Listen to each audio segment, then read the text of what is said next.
Nadham Azkiya halaman 25 baris katilu-tiluhur.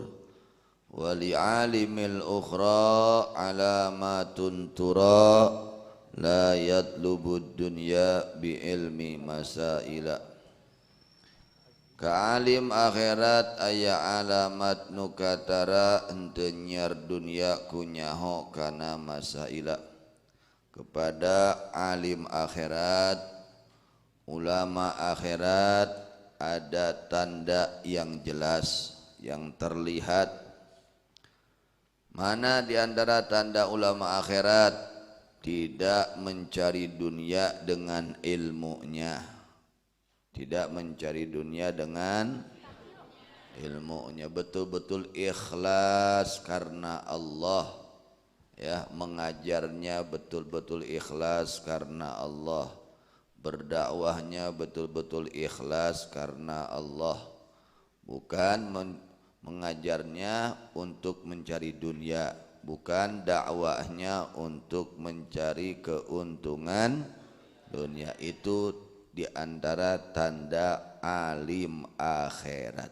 Harus bukan artinya kita nggak boleh ngasih, lain artinya tong barang bere lanes. Tapi si alim ini tidak mengharapkan pemberian dunia dari orang yang ia ajarkan. Karena itu tanda alim akhirat, mengajarkannya ikhlas karena Allah, tidak pamrih, tidak mengharap-harap pemberian dari orang yang ia ajarkan, semata-mata karena Allah.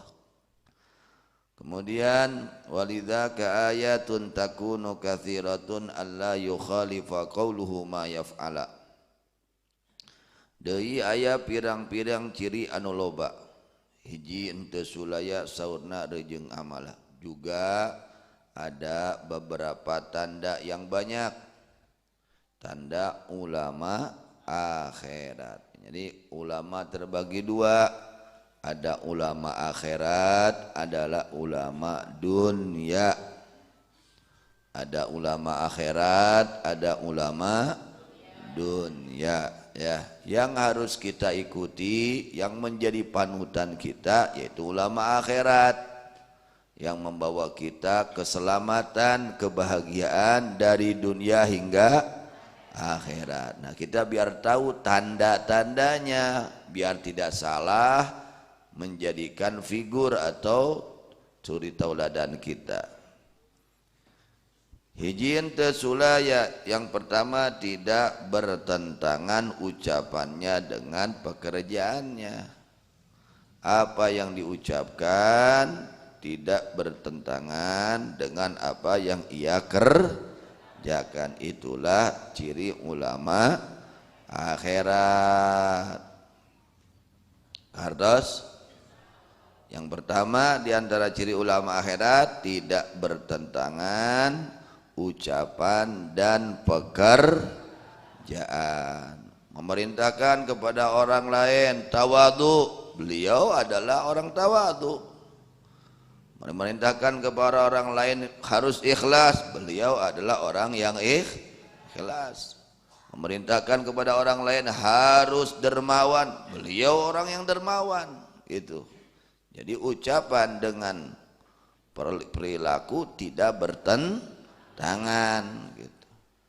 Harus baik sama orang lain, dia orang yang baik sama orang lain. Itu ulama akhirat. Tidak boleh mencaci maki orang lain, dia tidak mencaci orang maki orang lain. Itu ulama akhirat. Tapi lamun ukur ayeuna nyarita ucapannya bertentangan dengan pekerjaannya, itu bukan ulama akhirat, lain tutur kenen. Tah teangan ajengan ustad kiai anu teu bertentangan ucapan jeung pada melana. Ulah pasea manehna sorangan nu pasea. Itu ulah ngagogoreng batur, manehna tukang ngagogoreng batur. Eta mah lain ulama akhirat nu kitu mah. Nya. Eta mah oknum nya. Lain ulama akhirat, bukan ulama akhirat seperti itu.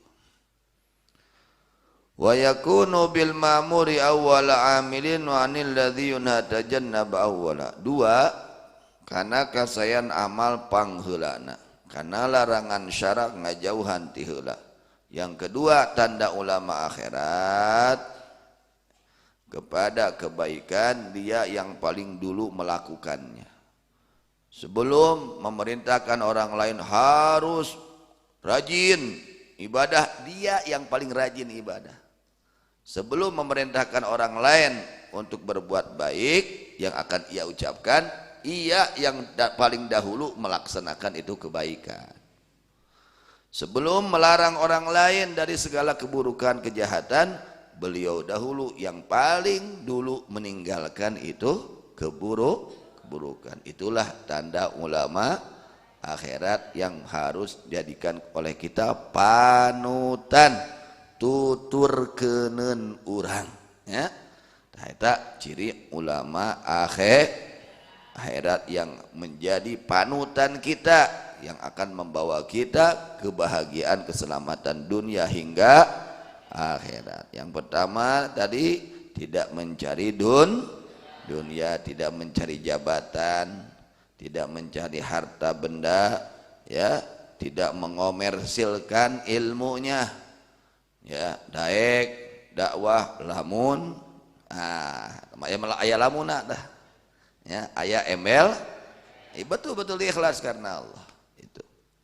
Itu tegas seorang ulama akhirat seperti itu, betul-betul ikhlas di dalam menyebarkan ilmu agama, tidak mengharap-harap pemberian ya dari orang yang ia ajari, juga dia tidak menjual ilmunya karena untuk mendapatkan dunia. Nanti naik ngawuruk sabaraha wani sabaraha, tanda gitu ulama akhirat mah. Oh kuring ngawuruknya wani sabaraha, kuring pidato dinya wani sabaraha, begitu ulama akhirat mah ya, betul-betul ikhlas karena Allah. Tapi lek ulah salah paham, oh berarti ulah mere lain, justru kudu panggedena mereka ujengan mah ya. Mereka ulama mah kudu panggedena ya, ngan kudu kudu anu halal kados sorbuya kapungkur kasim kuring gitu. Jadi tugas ajengan kudu ikhlas ngajarna, ngawurukna, dakwahna sing ikhlas. Tong ngarep-ngarep kenapa mere dibere tarima henteu keun bae antepkeun. Da benar-benar kudu diajar ikhlas teh, kudu diajar, dilatih. Lamun teu dilatih hese. Ya, nya ikhlas kelas urang weh kitu nya. Orang-orang dahulu seperti itu, orang-orang dahulu. Bahkan orang-orang dahulu itu tidak mau disuguhi oleh orang yang diajarkan. Sieun murangan ganjaranna ke di akhirat. Bahkan terjadi ada seorang ulama saking ikhlasnya menjaga keikhlasan, dia jatuh ke sumur. Jatuh ke sumur saking ikhlas. Dia ternyata ketahuan oleh muridnya. Akhirnya ini ulama bertanya kepada yang akan menolong, siapa kamu? Saya murid mama. Oh nggak boleh, jangan. Yang nolong saya nggak boleh, yang nggak boleh orang yang pernah ngaji sama saya. Saking kehati-hatiannya ikhlas di dalam mengajar. Datang lagi, siapa kamu? Saya muridnya murid kamu. Oh nggak boleh. Pokoknya orang yang ada hubungan dengan saya ngaji nggak boleh nolong saya. Sampai ada orang yang melintas, itu bukan muridnya. Siapa kamu? Saya orang lain. Ya silakan, tolong saya. Tapi kadinya kan lain kelas orang atunya. Kauru maut banten kayak orang. Nah, itu saking menjaga keikhlasan, lain hayang dibere kudu ngaji teh lain. Justru merek kanu ngaji gitu tah ulama baheula mah harus. Tapi lain hartina kudu koret ka ajengan teh lain, justru ka ajeng mah sing galade ngarena teh itu nya ngarah gede ganjaran. Tapi kudu Jadi tugas ulama harus ikhlas di dalam berdakwah, di dalam mengajarkan ilmu agama. Yang kedua, tidak menyalahi ucapan akan pekerjaannya. Sehingga to ke masjid, bari tar ka masjid manehna. Eta teh beres gitu teh. Bari teh aya udur, kecuali aya udurnya ngan urang tong goreng sang eta ajengan tara katinggal kadari ka masjid eta teh ulah goreng sangka tanyakeun we ajengan kunaon ka masjid. Gitunya ulah goreng sangka karos gitu. Jadi tong bari goreng sangkanya itu ngan ajengan di mana nitah hiji kahadean wayahna tanggung jawab kudu dipidamel memeh nu sanes. Tidak menyalahi ucapan akan pekerjaannya. Yang kedua, yang ketiga, paling dahulu di dalam melaksanakan kebaikan. Ya, sebelum orang lain, dia yang paling dahulu melakukan itu kebaikan. Kalau memerintahkan kebaikan, dia yang paling dahulu melakukannya itu kebaikan. Kalau melarang keburukan, kemaksiatan, dia yang paling dahulu meninggalkan itu kemaksiatan. Itulah tanda ulama akhirat yang wajib ya kita ikut mereka yang menjadi panutan kita. Harus baru duanya, baru dua atau baru tiganya tanda ulama akhirat. Mudah-mudahan doakeun we ku urang, para ulama nu aya di urang, para kiai, para ustadz semua dijadikan ulama-ulama akhirat. Amin ya rabbal alamin.